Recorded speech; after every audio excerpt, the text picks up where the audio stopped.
Progress. Just want to make sure we're live on YouTube before I start blabbing off. So our topics are today, Thursday Night Football, Colts defeating the Broncos, Packers versus Giants, Patriots, Lions, Steelers, Demolition against the Bills. That was so ugly. We're live. We're live? You see That's what it's showing. There we You are. see us. Yeah, I do see us as well. Okay, give me a countdown. Oh, I mean it. We're live, so. Okay.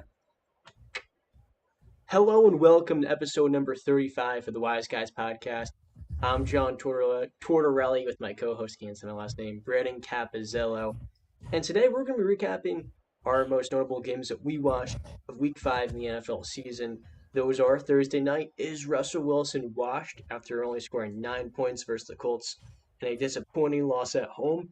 The Packers are upset by the New York Giants, something I believed, though I wasn't sure Daniel Jones would start, and he indeed did. The Patriots absolutely demolished the Detroit Lions. B-Cap's going to have a breakdown for us in that game. And the Steelers were utterly destroyed versus the Buffalo Bills. And in a fashion that was so upsetting, I really just want to take a couple minutes in that game and move the heck on. But starting off with Thursday night, B-Cap.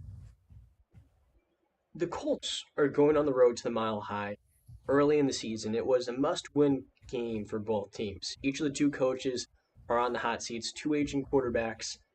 Russell Wilson, after the game, it was revealed he had a partially torn pec, and he underwent a surgery to repair that. When you watched Russ, and especially late game, his inability to score in the clutch time, are you now concerned? Is Russell Wilson washed? No, but I do want to correct you. It was a partially torn lat near his right shoulder, not a pec.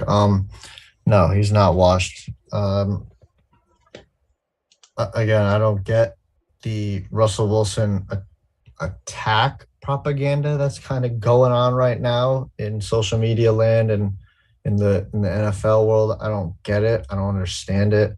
I definitely don't understand the personal and character attacks that are starting to come out against him. I don't know where that came from. The only thing that I've heard is from Richard Sherman, but Richard Sherman talks a lot. He's like the for lack of a better term, the little boy who cried wolf a bunch of times. He's just going to keep talking. He's just going to say a lot of things. And that's fine. That's Richard Sherman. But yeah, I don't get the Russell Wilson washed. This guy he got injured last year. He hurt his throwing hand. He still had like 25 touchdowns and 6 interceptions. This year, it was revealed that he's been playing the last 2 games with the partially torn lat. Again, I'm not going to sit here and blame Russell Wilson because he is a quarterback who has gone to 2 Super Bowls. He's been a part of a team and won one. He's been an all-pro. He's been a perennial Pro Bowl caliber quarterback. He's a guy who's thrown 40 touchdowns, 35, 36, all these, really good numbers. And I'm putting all the blame on Nathaniel Hackett. The offensive line is not getting the job done. The running game's not getting the job done. Melvin Ingram's got 4 fumbles in the first 5 games. Jerry Jeudy, while he had a all right game, well, not even all right, inconsistency. And Cortland Sutton, inconsistent. The tight end dropping an easy, not a quote, it was a tough catch. He got hit, but still, that's a catchable ball. If I tweeted, if Noah Fant is that tight end on that play, he's making that catch and it's a touchdown. And our co-host who's not here with us right now, he texted and said, regardless of that top drop touchdown pass, the Russell Wilson played like ass basically, or the Broncos offense played bad. And I agree with that, but what he deflected to mention is the fact that I said if they score the touchdown on that play, they win the game, because the Colts and the Broncos, for the most part, both showed that they were unable to score touchdowns throughout the entire game. The final score was 12-9. The Colts won the game on a a field goal. So I don't get it. One thing I also don't get that I mentioned earlier is the Noah Fant. I don't get why they traded him. I don't know why he was a part of that deal when you know you're bringing in a quarterback of Russell Wilson's caliber. You're going to want all the receiving threats and offensive weapons you can have. I don't know why he was included, but yeah, no, he's not washed in my opinion. I don't. Yeah, everybody's going to blame Russell. Appreciate you pointing out. I might have said he got surgery. It was an injection on his throwing shoulder. My issue is when you go 2 of 15 on a third down and you can't score in the red zone, those possession downs are crucial for a team that you have a brand new system, brand new team. You're trying to gain some continuity, and the best way to do that is by getting splash plays. And ultimately, Russ's interception on the last drive, his missed read when KJ Hamler was wide open on third down that possession, those were critical mistakes. And while you can point out his physical, he was hurt, he was injured, playing through injuries, and those physical, shortcomings, let's say, due to where he was at, can play a role. That shouldn't affect his decision making. That shouldn't affect him missing reads, not making the right plays. And that ultimately is the one thing for the Broncos. You gave this guy $254 million. The expectation is for him to carry you over the top. And for him to leave Pete Carroll in a situation in Seattle, which right now they have a very good offense with all the talent, to then come here, you can't just deflect all the blame on Nathaniel Hackett, because this is what Russ signed up for. He picked a team that had Nathaniel Hackett as their head coach. If he didn't want Hackett, he wouldn't have came here in the first place. So I think there has to be more accountability on his end, because in the post game he was still, Broncos country, and then he gave the most disheartening "let's ride" after walking off the podium. He's committed to this franchise, and so because of the situation he chose, he's going to have to find a way to win in spite of the coach not being good, in spite of Melvin Gordon's issues holding on to the football, and Jerry Jeudy not being that established number one. Because, like you said, Jerry has a lot of talent, and that's the reason he was a top end first round pick. But with Russ, you would expect him to take that next step into a top 15, top 20 guy, because if he's really a top 5 quarterback, that's what happens. Stephon Diggs goes with Josh Allen in Buffalo. Both those guys level up, and that's ultimately the way it should go with offenses that are expected to be as good as they are. Yeah, no, I mean, but you also forgot to mention that the offensive line, I think, is one of the main problems. I think it goes Nathaniel Hackett, and then the O-line is really a big problem, because when you're not giving Russ time to really survey his options, and I know people probably, they could clip that part off and be like, well, look at this play, the KJ Hamler. He had time to read his options, and he didn't read his options. I get it. He made a bad mistake. The throw to I forget the receiver, but the one that Gilmore picked off, that was a bad mistake too. Even if he threw it, I know he threw it late, but even if he threw it on time, Gilmore looked like he was reading that the whole way, and he was just waiting to break on the ball. The Colts line is a bigger issue. Yeah, Colts line is terrible too. They're bad too. But I just think it's a bad partnership at the end of the day. I just don't think they match well. I think a lot of people are getting spoiled by the fact that we saw Tom go to a new system, learn it on a pandemic year, win a Super Bowl. We saw Matthew Stafford go to a new system, go win a Super Bowl, and we expect like a Matt Ryan or a Russell Wilson just to do it right away. I know I did. But it's not as easy as those two made it look. Tom Brady went to a team that was absolutely stacked with talent, had a competent and veteran and experienced head coach in Bruce Arians, had great coordinators too. Matthew Stafford went to a team that was stacked with high-end offensive talent and defensive talent, had a stability and an offensive whiz kid and genius in Sean McVay, established teams.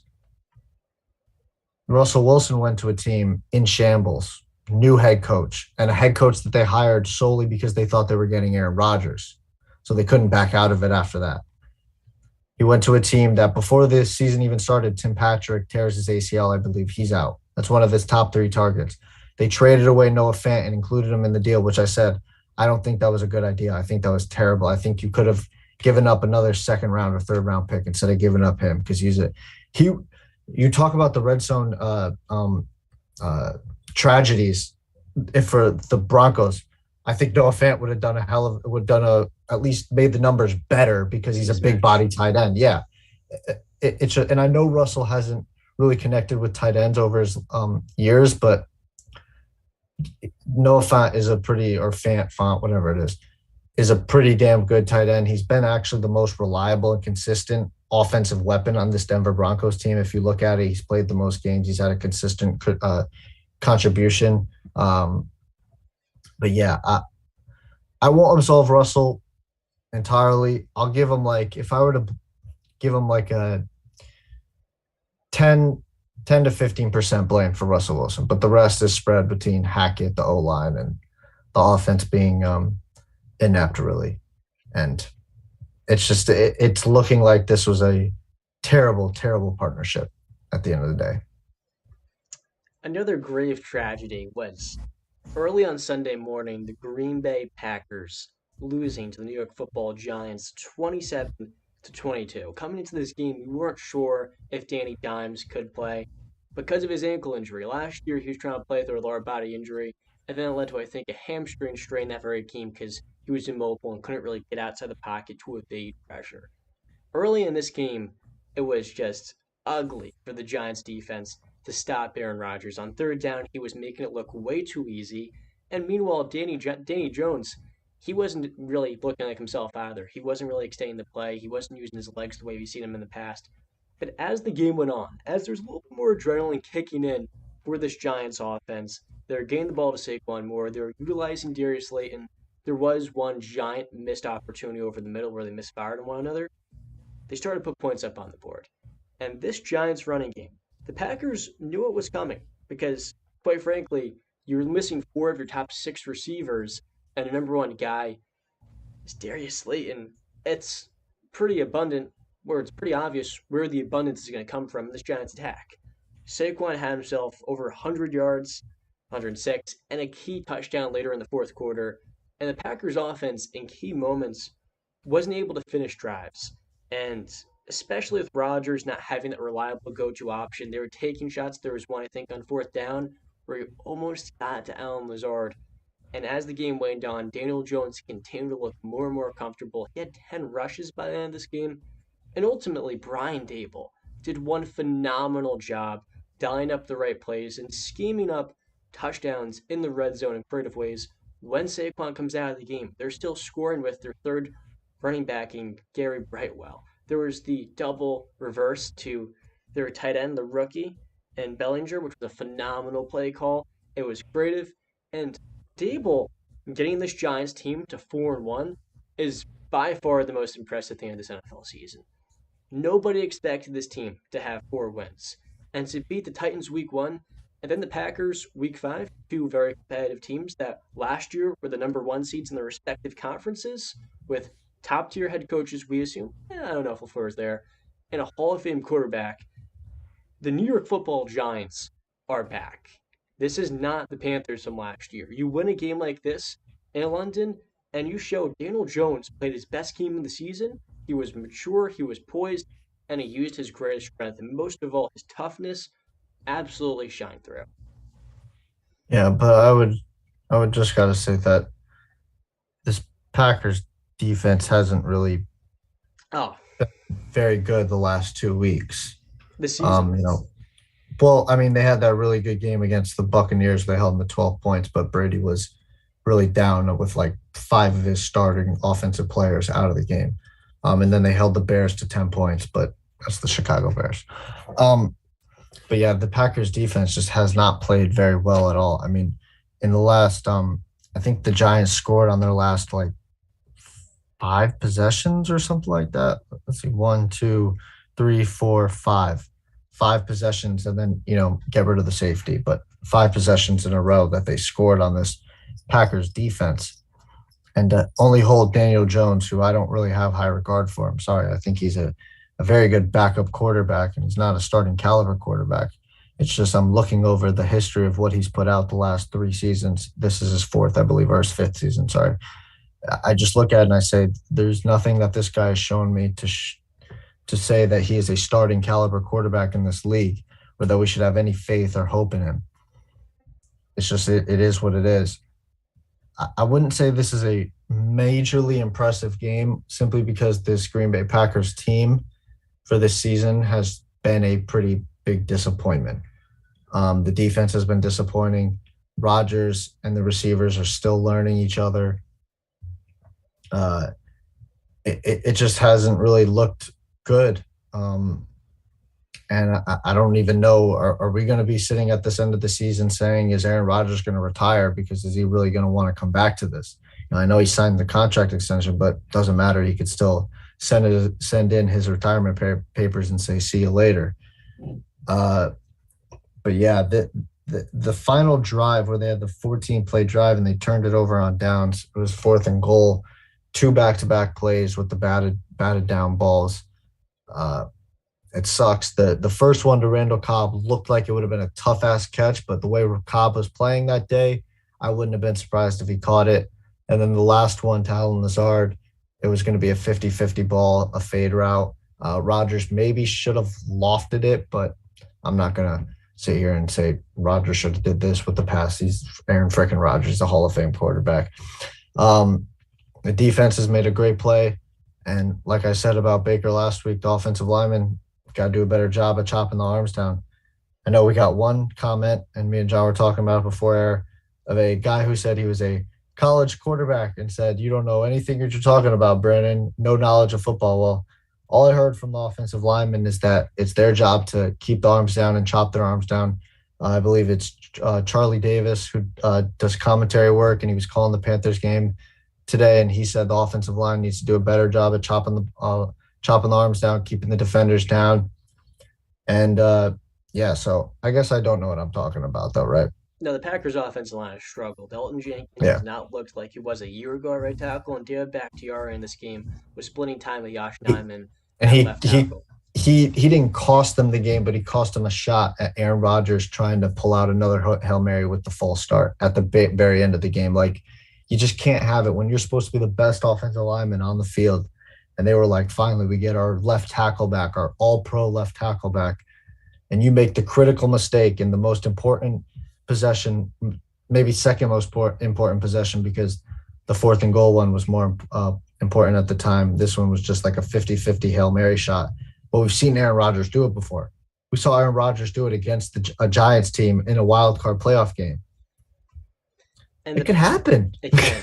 And speaking of crazy, the Packers going into this game were 2-score favorites. And with the way they played this year, I didn't see it. And what that leads us to, I was using BetStamp to find that information. We're partnered with BetStamp. It is one of the most useful all-in-one betting platforms finding the best odds. Because ultimately, no matter what it is that I do, I want to be the best. I want to find ways to maximize my profits and get the most out of my time.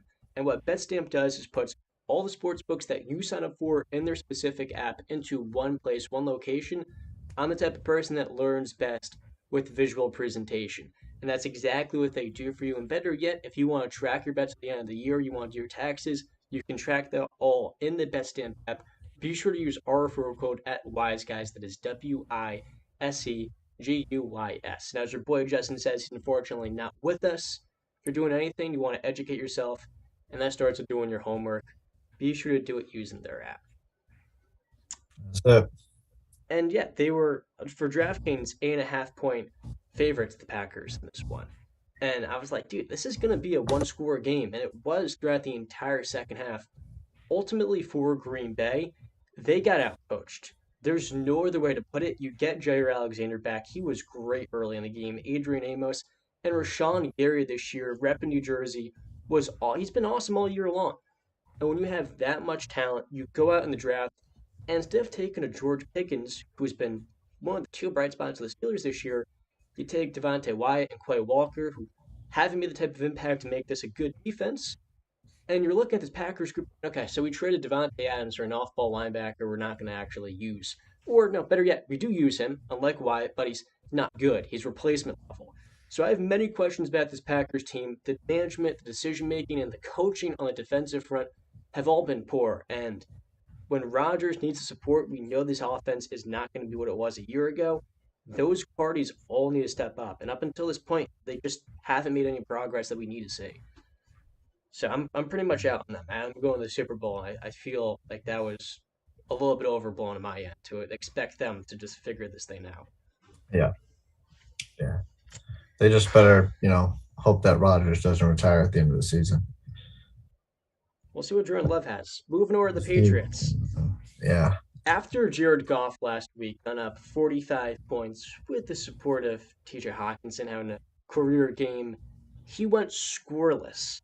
Not a single touchdown in Gillette Stadium versus the New England Patriots. I predicted this game very wrong. I had the Lions winning. And so I had to ask you, how did the Patriots defense go turbo like that? Well, I mean, I guess you can just say Bill Belichick has Jared Goff's number. We saw it in the Super Bowl, and we saw it, earlier today. 0 points. The defense, like I said before the season, I've been saying over the last 4 weeks, it is a top 10 defense. We might not have that megastar or superstar talent, but goddamn, we got players and playmakers everywhere you look. Matthew Judon is insanely talented coming off the edge. Jonathan Jones is filled into that number one cornerback spot perfectly. This kid, Jack Jones, the rookie out of Arizona State, has come up with two interceptions in back-to-back games, one on Aaron Rodgers with a pick six today on Jared Goff. That was a great toe tap on the sideline. Our defense is playing very, very well. Our run game played out of control today. Damian Harris had an hamstring injury. Hopefully he's, okay to go next week or, throughout the season. But Ramondre Stevenson filled that role perfectly with 161 yards rushing. Jacoby Myers, he found the end zone this week with Bailey Zappi as his quarterback, and he had 111 yards receiving. Hunter Henry finally, came to life. We finally got a sighting of him getting a couple of catches.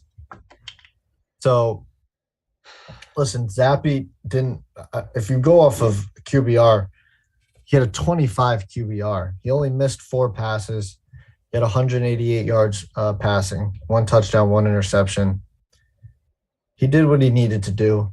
He got, and what's even crazier is that I said Jacoby Myers had 111 yards receiving. Zappi had 188 yards passing. So you take those away, he's only got 77 yards passing. Jared Goff, on the other hand, at QBR, a 6.6.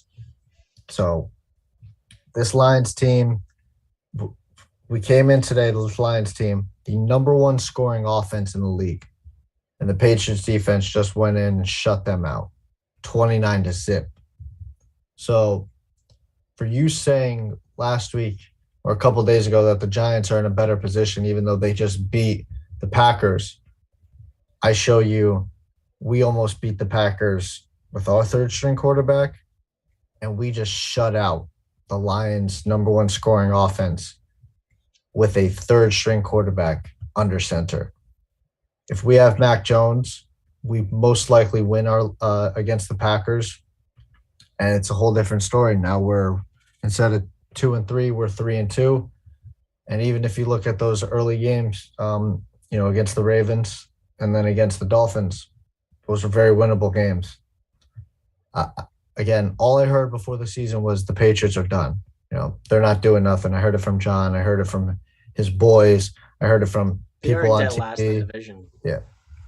Right now, yeah, because we have our third string quarterback. Against the Ravens, we did put up a fight. Were these games out of control that we lost? No, right? That's what I'm saying. They were very winnable games. One thing here, one thing there. And again, Mac Jones, it's going to come with experience. I love to bring up the fact that we made the playoffs last year, and you love to bring up, well, what you do in the playoffs. Well, again, I show you we had a rookie quarterback. We made the playoffs with a rookie quarterback. Not a lot of people can say that. That's very true. Now, the Lions, while they had been an electric offense this year, and Jared Goff has, up until this week, improved, they were missing DJ Chark, DeAndre Swift, and Amon-Ra St. Brown, while he did play, was limited. So I'm not going to put too much stock. I mean, Amon-Ra St. Brown yeah, but high ankles. John, they didn't have Amon St. Brown nor DeAndre Swift last week. Yeah, and they're playing the worst defense in football in Seattle. Still put up a lot of points. I'm just saying they played without these guys. You know, again, You knew what Belichick Amon, was going to do coming into this game. After the outing that TJ Hawkinson had, that was going to be the focus of this Patriots defense. How can we neutralize him, make sure he doesn't take over? Because if he does, it was going to present a lot of opportunities for Jamal Williams and even, what's his face? Josh Reynolds, who was very good the last couple of weeks. And shout out to your boy, Ramondre Stevenson. I almost forgot. 160 rushing yards. one, And yeah, 161. he could be a number one running. I mean, 25 carries. They're just feeding him that juice. And 6 yards a carry for him. Pretty crazy with no Damien Harris. This is the one thing that's weird about our Patriots is that, I mean, my Patriots is just when you expect them to be bad, they're not. And it's just kind of frustrating a little bit because it was like, I don't know when Mac's coming back. I didn't think we were going to win the Super Bowl this year anyway. I just thought we'd be a playoff team, but I kind of solely moved my mindset and focus into we're getting a top 15 pick or something like that. God, I mean, if we keep winning games like this, and our schedule doesn't look that hard coming up the next couple weeks, so we can definitely be alive. And I honestly cannot wait for us to play the Jets and the Bills this year. It's going to be highly interesting.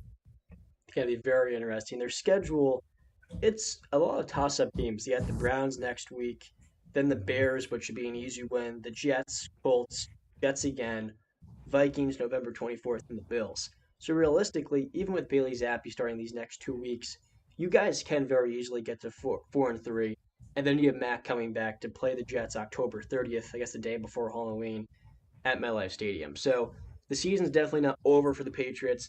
Now, speaking of a team that, much like the Pats, is unwilling to ever be bad and is in a pretty big rut right now, their season is over. That is my Pittsburgh Steelers. They went into Hallmark Stadium today versus the Bills. And from the very beginning, Kenny Pickett in his NFL debut was just never going to have an opportunity to win the game. Steelers get Josh Allen backed up on the 2 yard line, first drive of the game. And what does he do? Throws an absolute laser to Gabe Davis, who takes it for 98 yards. And the following play, because Steven Sims had an eye injury pregame, our kick returner and Justin Lane, or James Pierre, not Justin Lane, muffs a kickoff. And the Steelers were able to get the ball back. They were able to hold the Patriots from getting up 14-0. Kenny Pickett had a really good day, especially later on in the game when it was garbage time. But this Steelers team, they're trying to win games. And in spite of that, they are one of the 5 worst teams in football right now. And the reason why is because they can't win without TJ Watt. Without him, they generate next to no pressure. And when you're playing Josh Allen, you can't beat him if you're not going to hit the guy. It's as simple as that. And today, they did not get to him. If memory serves, they did not sack him one time. And when you give him time in the pocket, he's going to deliver on some balls. Minkah Fitzpatrick was playing this game on a knee injury. He was in concussion protocol last week. And our entire secondary was depleted, much like the Giants' receiving core. Terrell Edmunds was out. Ahkello Witherspoon was out. Levi Wallace, the former Bill, got an interception in this game, left with a concussion. And our backups in Demonte Casey, Carl Joseph at safety, those guys are on IR. So the Steelers' defense stood with basically a practice squad, no chance to win this game. But what really irritated me is how predictable this team is. It's the same looks, same styles, same schemes for quarterbacks to pick apart. Josh Allen ripped us up today, but it was just 2.5 weeks ago on Thursday night. Jacoby Brissett looked like a borderline Pro Bowler connecting with David Njoku and Amari Cooper. This defense is so inherently flawed, and as Cam Hayward continues to age, the clock is ticking for the most expensive defense in football to actually show us some semblance of life without TJ. Alex Highsmith is good, but he's not number one. The linebackers have been fine this year, and the secondary has been ravaged by injuries, and they lead the league in picks. They have 8 this year, but it's the amount of plays they give up. And for Kenny, He had over 300 yards. In this game, he showed some poise. He moved well in the pocket. He made throws. Had one rough interception before the end of the first half. Throws the ball into a little bit of double coverage and cover two. It was a bad read. Outside of that one mistake he made, in this game, he was freaking good. Playing against one of the best defenses in football, he showed the ability to move the chains. On third down, we were better, much better than what we were with Mitch Trubisky, but ultimately the offense stalled out three straight possessions in the first quarter, three straight 3-and-outs. While you got Josh Allen on the other side, it's not going to work. And the sad thing is, while we could have a chance to get top five pick and really a game changing defensive piece to inject into this core on a rookie contract, they're still going to try to win games. These next 4 weeks, they have the Buccaneers at home, the Dolphins on the road, the Eagles on the road, the Saints, and the Colts. There is a chance the Steelers could start the year 2-7, 3-6, and they're going to try to fight their way back to having a 9-8, 10-7 record, and it's just not possible. They're the worst team in this division, even without the Browns having Deshaun Watson. And quite frankly, right now, like I said before, they are in purgatory. The only guys who looked good in this game were Kenny and George Pickens. Because right now, with all of the money they're committing to this team, there are so many flaws. The coaching, the coordinators especially, in a league where it's the most innovative, are very easy to pick apart. They're not very creative. They're not innovative, like I said. And ultimately, I predict this team to win 10 games. I labeled them a playoff lock. I maybe should have took into account that TJ Watt can't stay healthy, because with him, they are probably a 10-win team. And without him, the Steelers might be the worst team in football. They're not the worst. That's going a little too far. But yeah, and I'm pretty sure I saw a report that TJ Watt's return has been delayed because of some mess up. Arthroscopic knee surgery. Yeah. That's wrong with the pec. Yeah. But listen, Minkah, I don't want to hear knee injury with Minkah Fitzpatrick because, John, you actually stated to me specifically, and I want to get this right. So you said that you don't care if somebody's playing through injuries. You don't care. You said that. You said this, and I quote, "If you play through injuries, I'm going to evaluate you," end quote. So I don't want to hear knee injury, especially I don't want to hear knee injury when the knee had nothing to do with the fact that Gabe Davis got thrown an absolute, I think it was Gabe Davis. Yeah, it was Gabe Davis, an absolute deep ball on him, Minkah Fitzpatrick, one-on-one, and his hand was in the middle, and he was unable to make a play and cause an incomplete pass. He was unable. There was a play where I forget which running back it was, or it was a receiver, broke free, and he had a chance to make a tackle. He was the last line of defense, and he didn't make the tackle. This defense is absolutely garbage. Pretty impressive. Just like the Ravens' pass defense, this defense is giving a terrible name to the history of the Pittsburgh Steelers. And if it's that reliant on TJ Watt, maybe you need to look into the fact that you've got some wrong guys playing for the Pittsburgh Steelers on defense, because it shouldn't be just one guy that you take out and now you're 0-8 or whatever the record is. That shouldn't happen. They were really missing four starters in this game. Larry Ogunjobi left the game, like I said before. Levi, Akello, and Terrell were all out. Yeah, but you still had Devin Bush. You still had Miles Jack. You still had Cameron Hayward, even though he is aging. You still had Minkah Fitzpatrick. You still had people out there that are talented players, and you still had a Mike Tomlin-led team. Listen, I told you that your team is not going to make the playoffs this year. But, the silver lining is Kenny Pickett at least looks good. He doesn't look like he's afraid of the moment at all. He had a above 50 QBR this game, which is very good against who John says is the best defense in the league. I disagree. No, it's San Francisco. Yeah. But they're in the second tier. But, yeah, I don't know. Your Steelers are top 10 pick bound. This is Mike Tomlin's first losing season. Yeah, I'm pretty sure I predicted that before the season. I said, but it's not gonna. I'm not gonna. That's not a blemish on Mike Tomlin's resume at all. I'm not gonna hold this against him. I do, because Matt Canada is an absolute fraudulent offensive coordinator that he hired. So I do think if you're the CEO type, you have to put in the minds. If you're not a genius in a certain area, you got to hire the right Well, people. If you want to say that Mike Tomlin as a GM is not doing a good job, that's fine. But that's like Bill Belichick. Bill Belichick as a GM is terrible. He's not been very good. I shouldn't say terrible. He's just not been good at evaluating talent, really.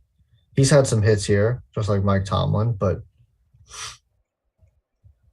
it is what it is when you have those, head coaches that command such a presence. They're going to take over and be the GM and head coach. It is what it is. I hope that's not the expression we use the next 11 weeks, because this Steelers team is absolutely abysmal. I would just move your mindset to we're getting a top pick and on to next year. I'm not sure. I think they're going to fight like hell to. Well, they're going to fight 9 games. You're kind of like in the Patriots way, where it's, you wish that your team, if it's just a bad team, just be freaking bad. Stop doing good so we can get a high pick, because picking number 15, 14 overall, 16 overall is not doing anybody favors when we could be picking top 5, number 7 overall. Like it's just not doing anybody favors. You always give yourself a bigger bite at the apple. But with apples now being a topic of discussion, anything else you got before we wrap up this episode number 35?